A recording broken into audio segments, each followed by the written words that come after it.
말씀을 전하겠습니다. 오늘 저희들에게 주신 하나님의 말씀은 에스겔 20장 1절에서 9절까지 말씀입니다. 저 여러분이 한 절씩 교독하시겠습니다. 일곱째 해 다섯째 달 열째 날에 이스라엘 장로 여러 사람이 여호와께 물으려고 와서 내 앞에 앉으니 여호와의 말씀이 내게 임하여 이르시되 인자야 이스라엘 장로들에게 말하여 이르라 주 여호와께서 이렇게 말씀하셨느니라 너희가 내게 물으려고 왔느냐 내가 나의 목숨을 걸고 맹세하거니와 너희가 내게 묻기를 내가 용납하지 아니하리라 주 여호와의 말씀이니라.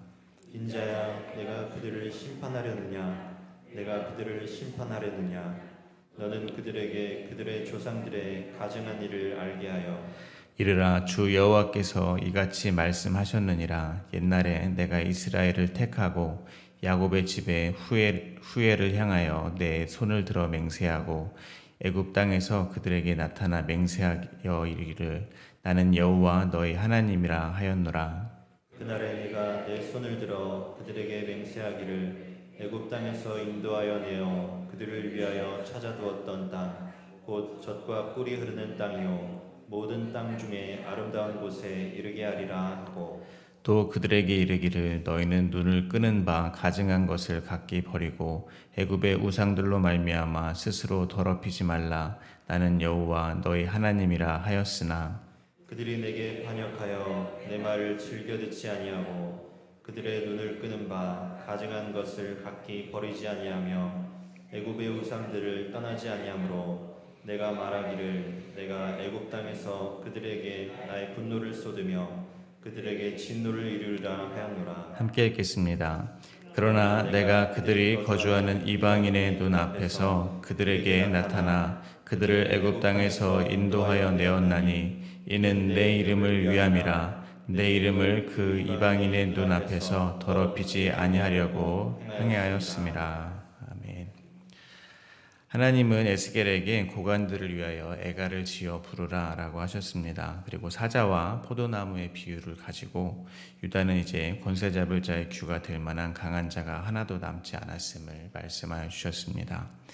오늘 본문에서는 여호와께 묻기 위하여 에스겔을 찾아온 장로들에게 그들의 조상의 가증한 일에 대해서 말씀해 주라고 하십니다. 오늘 본문은 세 부분으로 나누어서 묵상하도록 하겠습니다. 첫 번째 부분은 1절부터 3절입니다. 하나님은 장로들에게 묻기를 용납하지 않으시겠다라고 말씀하십니다. 두 번째 부분은 4절부터 8절입니다. 하나님은 이스라엘의 조상들의 가증한 일에 대해서 말씀해 주고 계십니다. 세 번째 부분은 9절입니다. 하나님은 하나님의 이름을 위하여 이스라엘을 애굽에서 인도하여 내셨다라고 말씀하고 계십니다.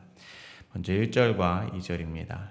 일곱째 해 다섯째 달 열째 날에 이스라엘 장로 여러 사람이 여호와께 물으려고 와서 내 앞에 앉으니 여호와의 말씀이 내게 임하여 이르시되 일곱째 해라는 것은 여호와 기니 바벨론의 포로로 잡혀온 해를 기준으로 7년이 되었다라는 말이라고 합니다.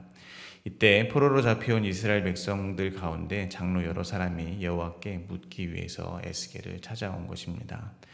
먼저 저희가 이것을 통해서 깨닫게 되는 것은 저희는 여호와께 묻기 위해서 다른 사람을 찾아갈 필요가 없다는 사실입니다. 왜냐하면 저희는 하나님과 화목하게 되었기 때문입니다. 그래서 저희는 인생의 길을 가기 전에 주님께 묻고자 하면 각자가 기도하면 될 것입니다. 성도들은 누구든 언제든 어디서든 기도하고 주님께 뜻을 구할 수 있다는 것입니다. 어떻게 저희가 이러한 은혜를 누리게 되었습니까? 바로 우리 구주 예수 그리스도께서 십자가에서 죽기까지 순종하셨기 때문입니다. 예수님께서 저의 모든 죄를 대속하여 주셨기 때문에 하나님과 저희가 화목하게 되었기 때문인 것입니다. 저희는 이제 하나님께 나아갈 새로운 담력을 얻게 된 것입니다. 그러므로 오늘 본문을 묵상함에 있어서 먼저 우리 주 예수 그리스도께 감사와 찬송을 올려드립니다. 그러나 이것이 교회 공동체 안에서 다른 사람에게 어떠한 조언을 받아서도 안 된다는 뜻으로 오해가 되어서는 안 될 것입니다. 요즘도 당연히 말씀을 더 깊이 이해하는 어떤 사람들의 조언이 하나님의 뜻을 분별하는 데 분명한 도움이 되는 것은 사실입니다. 그럼에도 불구하고 스스로 하나님께 기도할 수 있다는 것을 더 귀하게 여기는 것은 자칫 하나님보다 사람을 더 의지하지 않게 하기 위한 것입니다. 그러므로 저희는 신앙생활의 깊이가 더 깊어질수록 다른 사람을 의지하기보다는 저희 안에 내주하시는 성령 하나님과 더 친밀하게 되시기를 갈망하게 되기를 바랍니다. 그렇게 저희의 내면에 하나님과 신뢰가 쌓여간다면 결국 아무것도 들리지 않아도 아무것도 보이지 않아도 설사 내가 원하는 것과 정반대의 상황으로 인도되는 것 같을지라도 저희 안에 계신 성실하신 주님의 존재로 인하여 평안과 안식을 누리게 될 것이라고 믿습니다. 이어서 3절입니다. 인자야 이스라엘 장로들에게 말하여 이르라 주 여호와께서 이렇게 말씀하셨느니라 너희가 내게 물으려고 왔느냐 내가 나의 목숨을 걸고 맹세하거니와 너희가 내게 묻기를 내가 용납하지 아니하리라 주 여호와의 말씀이니라. 이스라엘의 장로 여러 명이 여호와께 물으려고 에스겔에게 나왔습니다. 그런데 하나님의 반응이 심상치가 않습니다. 하나님께서 나의 목숨을 걸고 맹세하는데 너희들에게 내게 묻기를 용납하지 않으신다고 하는 겁니다. 이 세상에서도 약속을 할 때 상대방에게 내가 이 약속을 지킬 강한 의지가 있다는 것을 표현할 때 목숨을 걸고 약속한다고 합니다. 그런데 하물며 천지를 창조하신 하나님께서 목숨을 걸고 묻기를 용납하지 않겠다 하신다고 하시니 그 의지가 얼마나 강력한 것이겠습니까? 하나님께서 왜 그렇게 이스라엘 장로들이 묻기를 허락하지 않으셨는지 정확하게 기록이 되어 있지는 않습니다. 그러나 신명기 4장 29절은 만일 마음을 다하고 뜻을 다하여 내 하나님 여호와를 찾는다면 그를 만나게 될 것이라고 하셨습니다. 그러므로 이스라엘 장로들이 묻는 이 물음 속에는 그들의 마음이 뭔가 하나님이 원하는 그런 마음은 아니었다는 것을 추측해 볼 수 있다는 것입니다. 예를 들면 이런 것입니다. 에스겔 4장에서 하나님은 에스겔에게 보리떡을 만들어 먹되 그들의 목전에서 인분, 불, 즉 사람의 똥에 불을 피워서 구워 먹으라고 하셨습니다. 이것은 에스겔에게 이스라엘의 부정함을 상징적으로 드러내라는 말씀이었습니다. 근데 에스겔은 갑자기 자신이 그동안 정결 규례를 잘 지켜왔다고 탄식하는 것입니다. 에스겔 4장 14절입니다. 내가 말하되 아하 주 여호와여 나는 영혼을 더럽힌 일이 없었나이다. 어려서부터 지금까지 스스로 죽은 것이나 짐승에게 찢긴 것을 먹지 아니하였고 가증한 고기를 입에 넣지 아니하였나이다. 즉 이스라엘이 하나님의 규례를 지키지 않고 우상을 섬기는 가증한 일을 버렸음을 지적하시는데 에스겔은 자신은 율법을 잘 지켰다고 탄식을 하고 있는 것입니다. 그래서 하나님은 에스겔에게 인분이 아닌 소똥의 보리떡을 구워 먹는 것을 허락하시는 긍휼을 베풀어 주십니다. 당시에 소똥이 연료로 사용되긴 했지만 소똥도 여전히 부정한 짐승의 똥일 뿐입니다. 즉 에스겔이 주장한 자신의 정결은 하나님 입장에서 보면 인분똥에서 즉 사람 똥에서 소똥으로 바뀌는 그런 수준의 정결인 것입니다. 그러므로 감히 누가 하나님 앞에서 자신은 정결하다 말할 수 있겠습니까? 저는 에스겔 역시 선지자이긴 했지만 이스라엘의 부정함을 폭로하시는 하나님 앞에서 그 자신도 자신의 부정함을 고백했어야 된다고 생각합니다.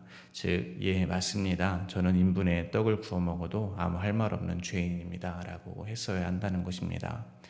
왜냐하면 하나님께서 말씀하시는 이스라엘 안에 에스겔도 당연히 포함되기 때문입니다. 근데 자신의 율법 지킴을 내세워서 부정한 이스라엘과 자신은 조금 다르다고 주장한 것입니다. 마찬가지로 이스라엘의 장로들은 하나님께서 에스겔 19장에서 말씀하신 것처럼 이스라엘의 민족의 죄, 더 나아가 자기 자신의 죄를 깨닫고 애가를 부르며 주님을 찾아온 것이 아니라고 추측할 수 있다는 것입니다. 에스겔이 탄식한 것처럼 자신은 그동안 의롭게 살았으므로 지금 이렇게 바벨론 포로로 사는 것이 옳지 않다는 생각을 하고 있다고 볼 수도 있다는 것입니다. 지금 이 상황이 그들은 억울하다는 것입니다. 그래서 찾아와 묻는 것입니다. 도대체 언제까지 이런 수모를 겪어야 하는지 묻고 있는 것입니다. 그러니 하나님께서 회개가 없는 그들의 물음을 결코 용납할 수 없다는 것이 됩니다. 아직도 자신이 소똥 같은 존재라는 것을 인정하지 못하고 스스로 어렵다 여기는 것을 두고 볼 수가 없다는 것입니다. 이를 통하여 저희는 또한 저희를 돌아보게 되시기를 바랍니다. 주님 앞에 나아갈 때 특히 어떠한 고통과 고난에서 벗어나기를 구하실 때 정작 중요한 것은 빼먹고 있지는 않으십니까? 회개하고 통회하는 마음입니다. 상한 심령입니다. 하나님은 인과응보의 하나님은 아니시지만 그래도 저희들이 겪고 있는 이 사망의 증상들, 고통과 절망의 나날들은 사실 저희 안에 가득한 탐심으로 인한 것임을, 즉 내 안에 존재하는 죄가 낳은 배설물과 같은 것이라는 것을 인정하고 회개해야 한다는 것입니다. 그러므로 저희는 고통의 때에 하나님께 나아가 도대체 언제까지입니까? 라고 물으시기 전에 바벨론으로 보내신 이가 하나님이시라는 사실을 기억해야 한다는 것입니다. 그리고 하나님께 저희를 바벨론으로 보내셔서 무엇을 하기를 원하시는지를 먼저 헤아려 보아야 할 것입니다. 두 번째 부분입니다. 4절부터 6절입니다. 인자야, 내가 그들을 심판하려느냐? 내가 그들을 심판하려느냐? 너는 그들에게 그들의 조상들의 가증한 일을 알게 하여 이르라. 주 여호와께서 이같이 말씀하셨느니라.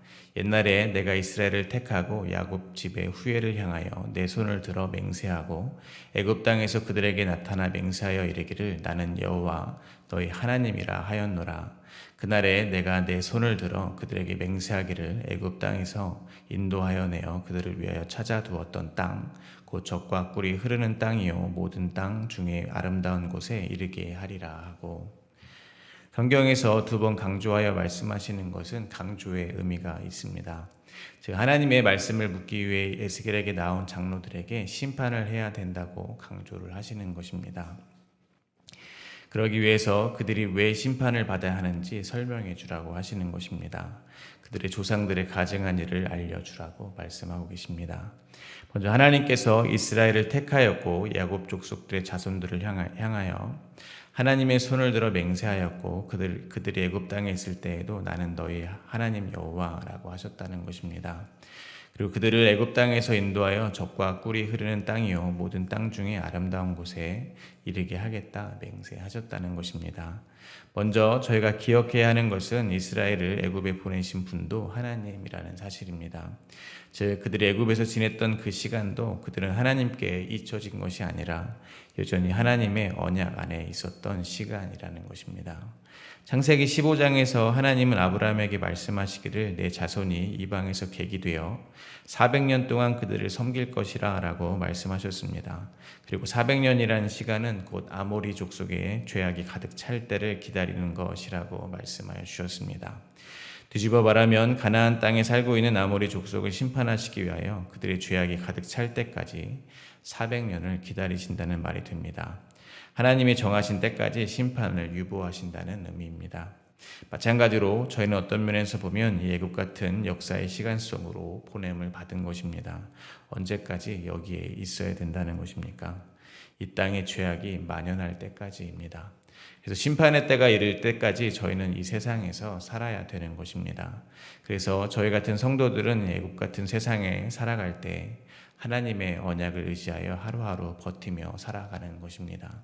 언젠가 도래야 할 이 세상의 끝을 바라보고 살아가는 것입니다. 두려움이 아니라 저희를 반드시 새하늘과 새 땅으로 인도하실 주님의 맹세를 기억하며 소망을 품고 살아간다는 것입니다. 그럼 저희 같은 성도들이 이 애굽 같은 세상에서 살고 있지만 하나님의 언약 아래 있다는 것을 잊지 않는 것이 무엇이겠습니까? 애굽 같은 이 세상에서 살고 있지만 애굽의 방식, 즉 이 세상의 방식이 아니라 하나님 나라의 삶의 방식으로 살아가는 것이 될 것입니다. 하나님의 명령과 규례를 지키는 것입니다. 곧 하나님을 목숨을 다해 사랑하고 내 이웃을 내 몸과 같이 사랑하는 그 방식으로 살아가는 것입니다. 그것이 곧 나는 보이는 이 세상에 살고 있는 것 같으나 나의 정체성은 하나님 나라의 백성이라는 것을 이 세상에 나타내며 살아가는 것임을 잊지 마시기 바랍니다. 그러므로 저희는 저희를 또한 돌아보아야 될 것입니다. 저희는 이 애굽 같은 세상에 사시면서 보이지 않는 하나님의 약속을 의지하여 살아가고 계십니까? 아니면 애굽의 방식, 즉 눈에 보이는 이 세상의 힘을 의지하여 살아가고 계십니까? 돌아보게 되시기를 바랍니다. 그리고 약속은 항상 기다림을 동반합니다. 그리고 기다림은 길어질수록 저희를 연약하게 합니다. 7절과 8절입니다. 또 그들에게 이르기를 너희는 눈을 끄는 바 가증한 것을 버리고 애굽의 우상들로 말미암아 스스로 더럽히지 말라.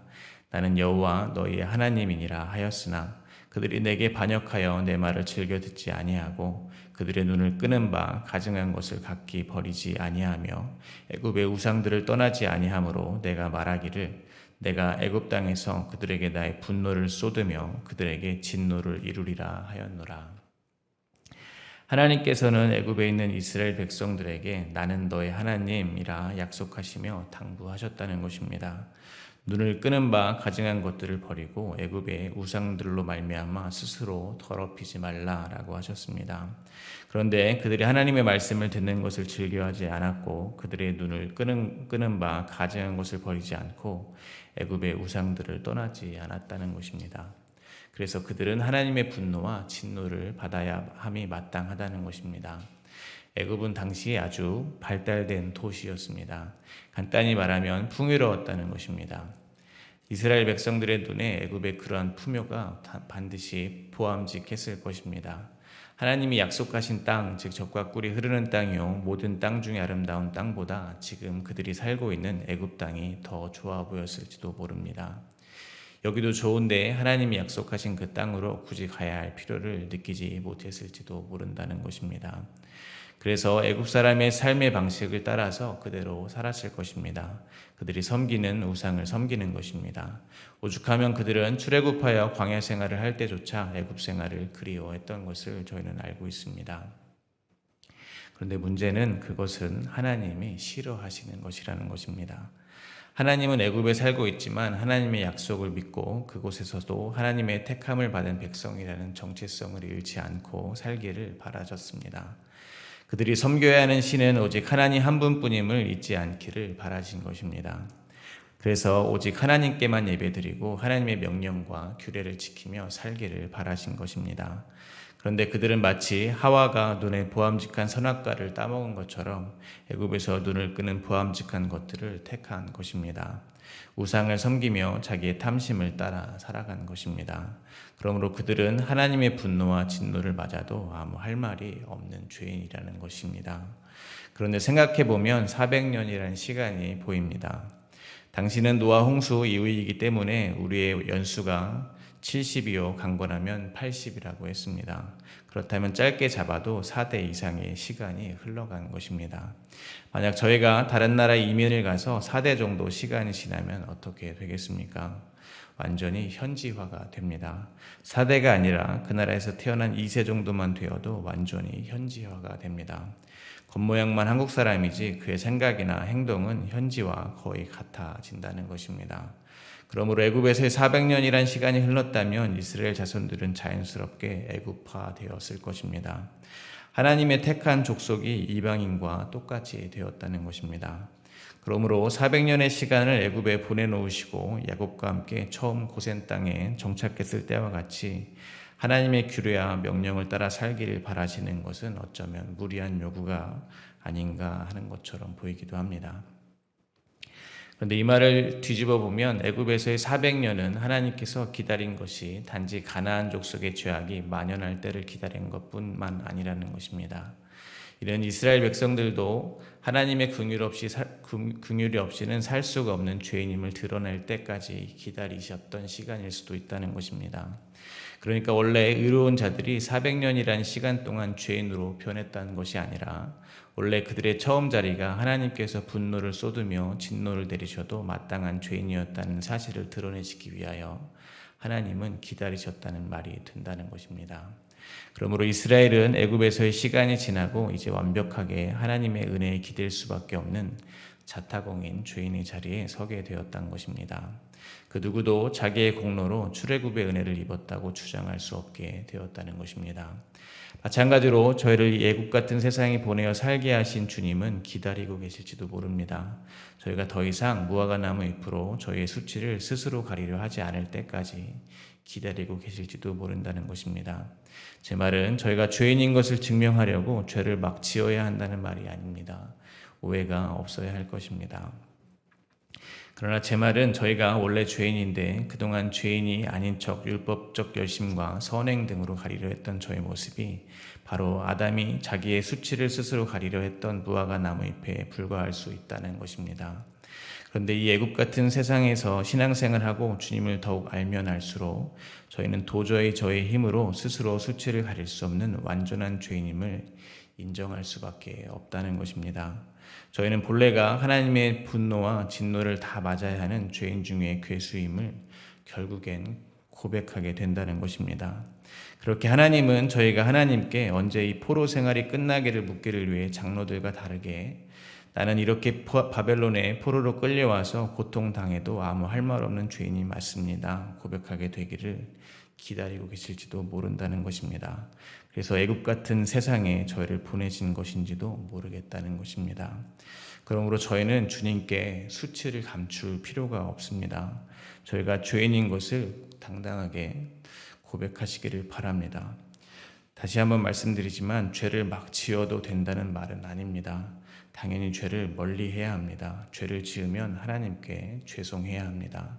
제가 말씀드리고자 하는 것은 내가 죄인인 것으로 인해서 주님을 피하지 말자는 것입니다. 내가 죄인임을 더 깨닫게 될수록 나의 가망 없음을 숨기지 마시고 주님께 나아가자는 것입니다. 이제 더 이상 스스로 무화과 나무 잎으로 옷에 입지 마시고 하나님이 입혀주시는 어린 양의 가죽옷을 입혀달라고 주님께 나아가게 되시기를 간절히 바랍니다. 마지막으로 9절을 묵상하며 말씀을 맺겠습니다. 9절입니다. 그러나 내가 그들이 거주하는 이방인의 눈앞에서 그들에게 나타나 그들을 애굽 땅에서 인도하여 내었나니 이는 내 이름을 위함이라. 내 이름을 그 이방인의 눈앞에서 더럽히지 아니하려고 행하였음이라. 하나님은 진노를 받아야 하는 이스라엘을 구원하십니다. 분노가 쏟아져야 하는 이스라엘을 애굽에서 구출하십니다. 그들이 잘해서가 아닙니다. 오직 하나님의 이름을 위하여 하나님께 하신 맹세를 지키시는 것입니다. 마찬가지로 저희가 이 세상에서 구원을 받는 것은 저희들의 공로가 아닙니다. 오직 하나님의 이름을 위하여 구원을 받는 것입니다. 하나님의 이름이 더럽혀지지 않게 하기 위하여 구원받은 것입니다. 그러나 저희의 그 모든 죄의 값은 사라진 것이 아닙니다. 예수 그리스도께서 십자가 위에서 자기의 피를 흘려서 대신 치러주신 것입니다. 그것이 하나님의 이름을 위하여 하나님께서 택하신 방법입니다.